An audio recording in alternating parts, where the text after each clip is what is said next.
Ang susunod na programa ay rated PG. Patnubay at gabay ng magulang ay kailangan sa mga batang manonood.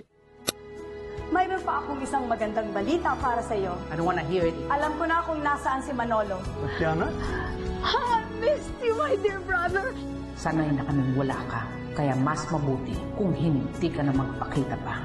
Nananahimik na ang buhay ko rito eh. Huwag mo na akong guluhin. I'm sorry, Natalia. Ilang beses mo na sinabi yan.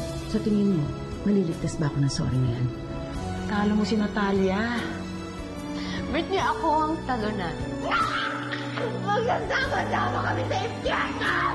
Medyo tama na. Natalia, sumama ka sa akin. Kung ayaw mo, pareho kayong mamamatay! Ang nagpakamatay sa mga Paulina! Mga Paulina! Ayun ka! Halika na! Yung alas, Paulina! Carl na yun. Sa alanganin na ang buhay ko, hindi man lang niya ako pinuntahan. Where are you? Nandito po kami sa Cavite. Sa bahay ng kaibigan ni Carl. I do not want you to go back to Giorgio. But I don't want you to be with Carl. Natalia, mahal kita. Parang pinaglalaroan ako ng tadhana, Giselle. Naiintindihan ko na po kung bakit masama yung loob niyo.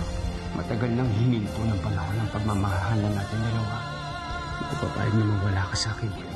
Ang pamilyang nalapit sa akin noon, Hindi pwede. Dahil pareho tayong kasal. hindi ng pamilyang pilit nilang kinukuha ang mga tao pinakamamahal ko. Ngayon na magaling na ako, isa lang naman ang isip at puso ko, Natalia. Ikaw yun. Wala na iba, ikaw yun, Natalia.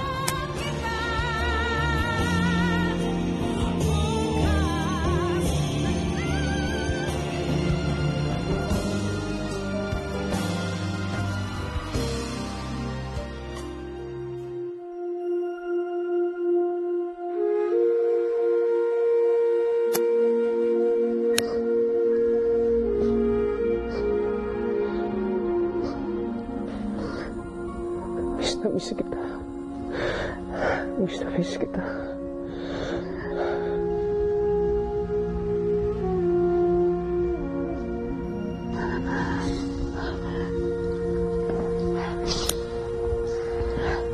Carl, sabihin man natin na mahal natin ang isa't isa. Hindi pa rin may tatama nito ang isang pagkakamali. Mali ito, Carl. Siguro sa darating na bukas, kung maayos natin ang lahat-lahat. Pero sa ngayon, huwag natin pahirapan ang isa't isa.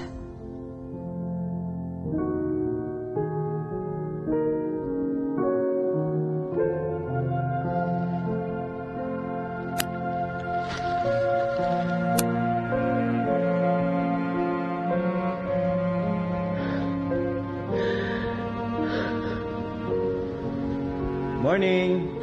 Flowers for Miss Malandrino. Tuloy na ako, ah.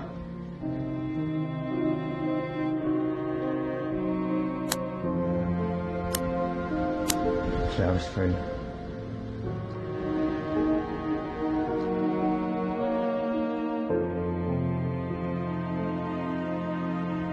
Manolo pala ang tunay na pangalan ni Rambo. Nagpunta dito yung kapatid niya kagabi. Sinangitan nga niya eh. Nag-Inglesan pa. Talaga? Galing pala sa mayamang pamilya si Rambo. Akalain mo? Napaka-misteryoso mo pala, Rambo. Wala kaming kaalam-alam. Meron ka palang kaya sa buhay. Ano bang pinagawa niyo ng kapatid ko gabi? Dad? Anak, Dad? Oh, Wala ba tayong pagkain? yun lang bang problema mo? Kukuha ko sa labas, ha? Hintayin mo ako dito. Ipagluluto ko kayo ng masarap.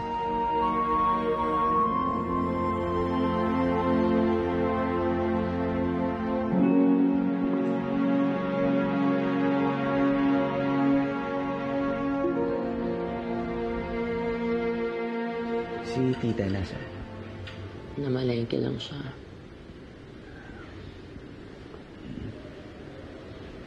Kung meron kang personal na problema na hindi masabi, dito naman ako, pwede mo naman akong pagkatiwalaan. Kung ano man yun, ha? Nico, nagsinungaling ako sa'yo. Walang kasalanan si Doktora Natalia. Kasalanan to lahat ni Doktora Paulina. Ang ibig mo sabihin? How are you, Giselle? I'm fine. Thank you. Hindi fine. It's fine. Fine. Fine. It's F, not P. Okay? Fine. And yung TH dapat sound thank you. Thank you. Yes. Again? I'm fine. Thank you. That's better. Ay, Doktora, aalis na po ba kayo? Baka hindi pa po kayo magaling. Okay na ako. Tsaka maraming pasyente sa clinic na naghihintay sa akin. Ayokong pag-usapan yan. Lolo Rambo, may nagpapadala po ng prutas sa inyo. Mukhang mamahalin itong mga to, ah. Oh, galing sa kapatid mo?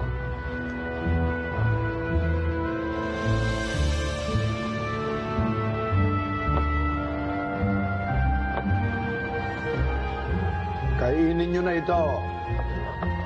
Bakit ako padadala ng prutas? May sakit ba ako? Oo, kay Rambo yan. Kay Rambo ito. Magaling kapatid kay Rambo ito.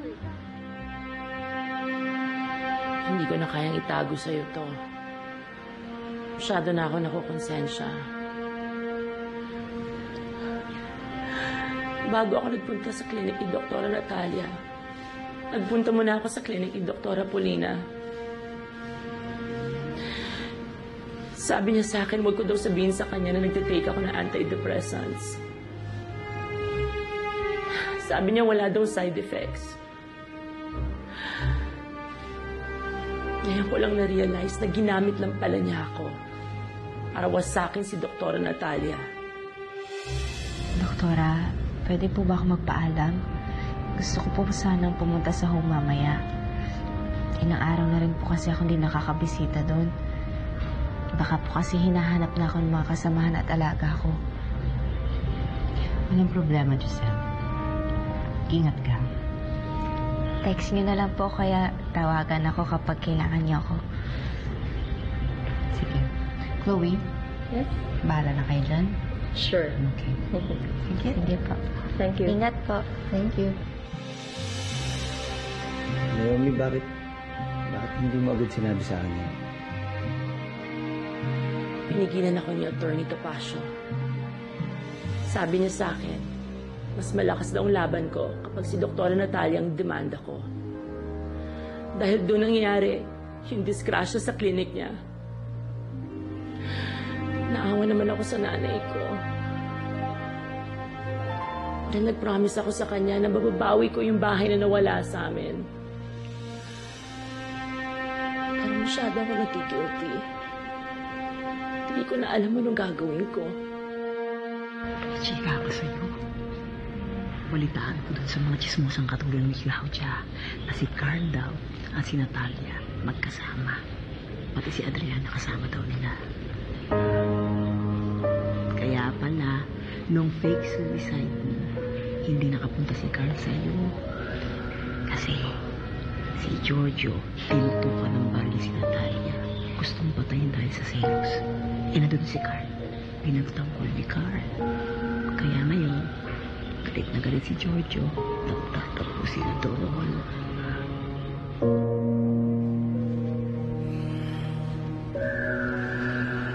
Sa akin lang kung ano sa tingin mo na makakabuti para sa'yo sa pakiramdam mo.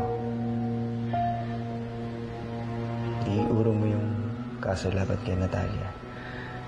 Eh, paano na si nanay?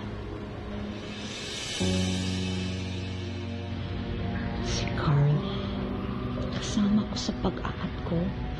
Tapos ganito ang gagawin niya sa akin. Anong gagawin mo? Babawiin ko siya. Kahit anong mangyari, hindi pwede magsama sila.